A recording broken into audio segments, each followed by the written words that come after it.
Hello to everyone in the internet, and you are watching Culture Shock, the only show on the internet that knows how to separate an issue of culture from an issue of politics.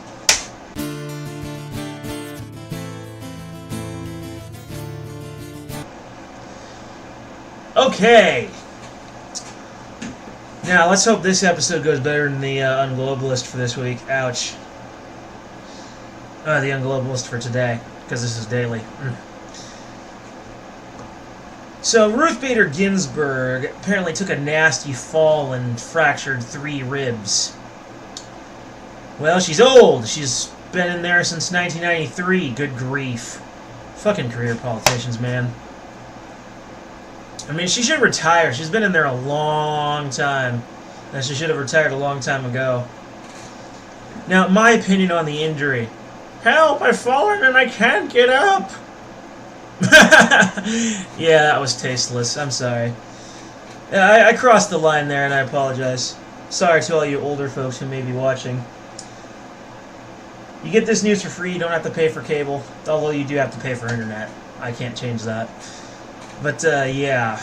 My opinion on the injury is that it may not be as severe as it sounds. I mean, she was hospitalized, but she's also a bit old. Doesn't recover from injuries as well. I mean, what did she even fall from? The chair? A skyscraper? What the hell did she fall from? It's amazing how many sources just leave certain details out. Like, are they just not there? I may have to enhance my sources in the future.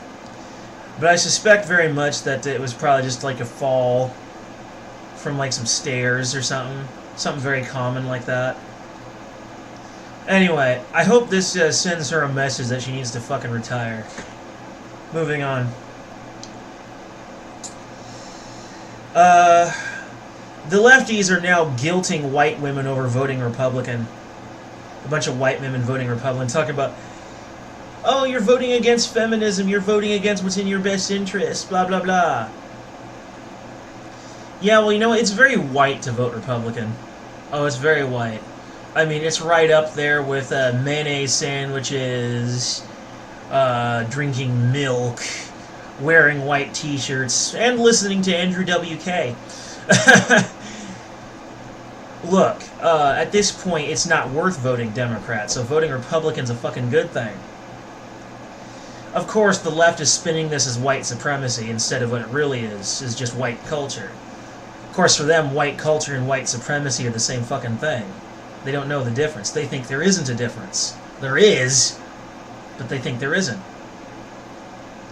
All these feminist and black community conspiracy theories about white supremacy and patriarchy and turning white women into foot soldiers just because white women don't agree with their version of feminism.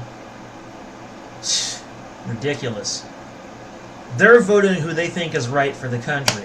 They're thinking about the bigger picture. These people only think about themselves. At this point, I'm just going to say it. People who vote Republican or Libertarian, they see the bigger picture. They know what's good for the country. People who vote Democrat only know what's good for themselves. They're selfish. White woman, you have nothing to feel guilty over. Keep doing what you're doing. Moving on.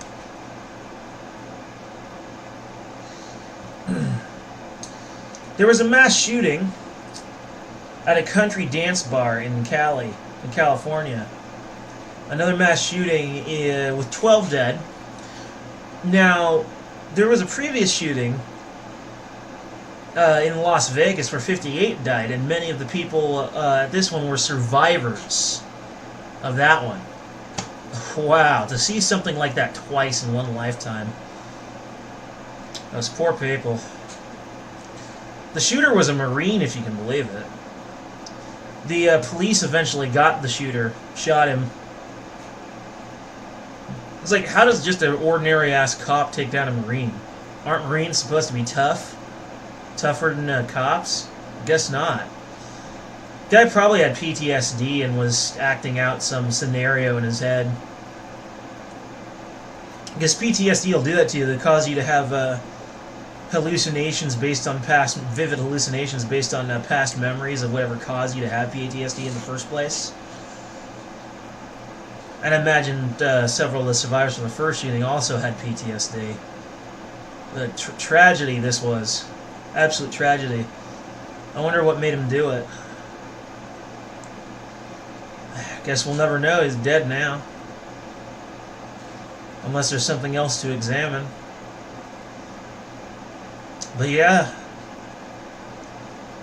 Sucks to be in Cali. Moving on. Reluctantly.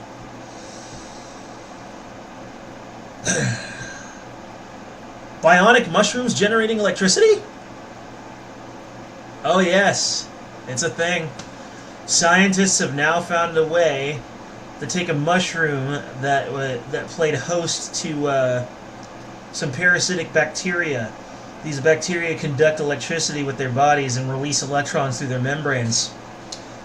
They basically wrapped it in some sort of mesh and used various sorts of equipment to basically instigate and coax the little critters into releasing electricity through the mushroom. Yeah, this is what happens when you have too much free time and you got nothing better to do. You gotta make electric mushrooms. Yeah. Science has crossed the line here. When you got fucking electric mushrooms. What is even the point? Well, I suppose they're trying to aim for clean energy, but, it's still weird. There's gotta be a better way than that. There's no way they can generate electricity needed for an entire society with just that. It's insane. Moving on. China's main state-run news outlet, Xinhua, has a deep learning AI as its newscaster. Why? Why? What, all the AI technology? Did you learn nothing from movies? Do you not understand how terrifying AI is? Have you never read the Bible and understood the Lucifer problem? I'll let you refresh you on what the Lucifer problem is. It's a concept I more or less invented. So in the story of the Bible, Lucifer decides that he doesn't need God. In fact, he's better than God and decides to rebel against God. And while I don't believe in the Bible and I think it's fiction, art imitates life, and vice versa. How do we know that AI isn't going to get to the point where it's intelligent enough to make that same decision, like decides it doesn't need humanity, that it's in fact better humanity, and therefore decides to rebel against humanity? Call it fear-mongering if you will, but I think AI is a terrible idea. Besides, why do you need new AI news anchors? Aren't there educated people smart enough to do the newscasting? Like literally what I'm doing right now, for free, more or less. I consider this my job. You know, this is part of my my presence on the internet along with my blog. Why? Oh, why? If you want to read that blog, by the way, Steam it, WordPress, and Minds.com under the name Nathan of Washington. Look at that. It's good shit. Yeah, but apparently they need AI newscasters because I guess there's not enough human beings to do the job. I can't believe how that can't be a thing. I mean, they got over 1 billion people living there. What the hell? Stupid. Fucking AI. Terrifying. Absolutely terrifying. Moving on. So Google is changing its sexual misconduct rules. Yep, they're changing the conduct rules. And the rules themselves are very feminist approved. They're going for the minority diversity hiring tactic that is proven to be so effective in finding a trustworthy employee. Google has been hit with a lot of male employees at Google, have been hit with a lot of sexual misconduct claims.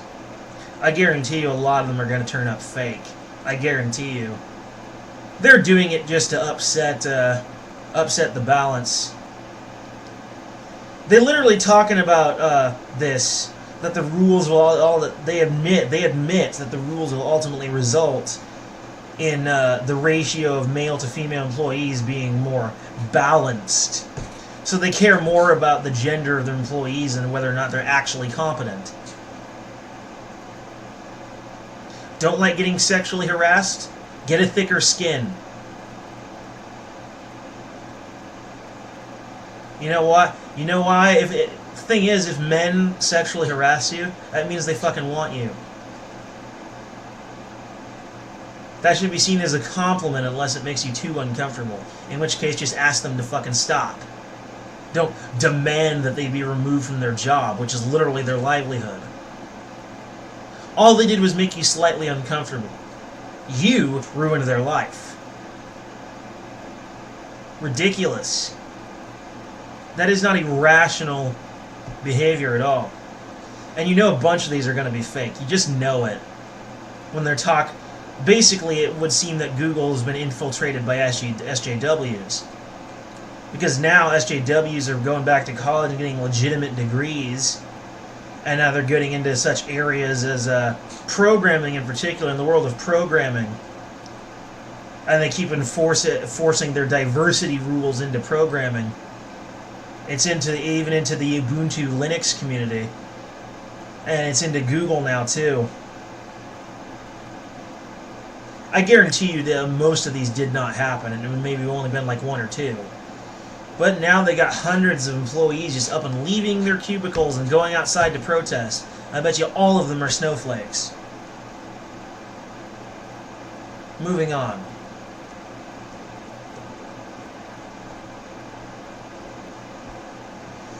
India's capital city is now breathing air 10 times beyond the permissible limit of toxicity.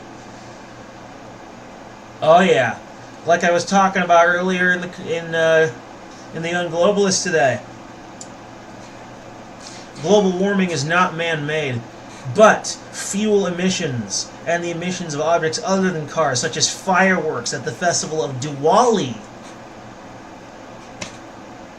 is fouling up the air and making it unsafe to breathe, which is an entirely different issue.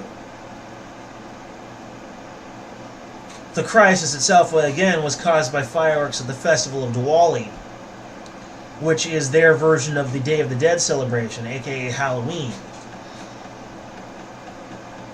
Even though their government told them that they shouldn't do it, that they didn't have permission to do it, they went and did it anyway. And now they're breathing toxic air. Good job, India. Good job. Way to go. Choke and die. You've made your bed, now lay in it. Your government told your dumbasses not to do it, and you went and you go fucking do it anyway. It doesn't take a rocket scientist to figure out that, oh, maybe if there's an actual danger of creating unbreathable air, then maybe we shouldn't do it just in case. Nope. Intelligence is cultivated. It's certainly not given. Anyway, folks, choose. Keep your air clean. Don't be stupid.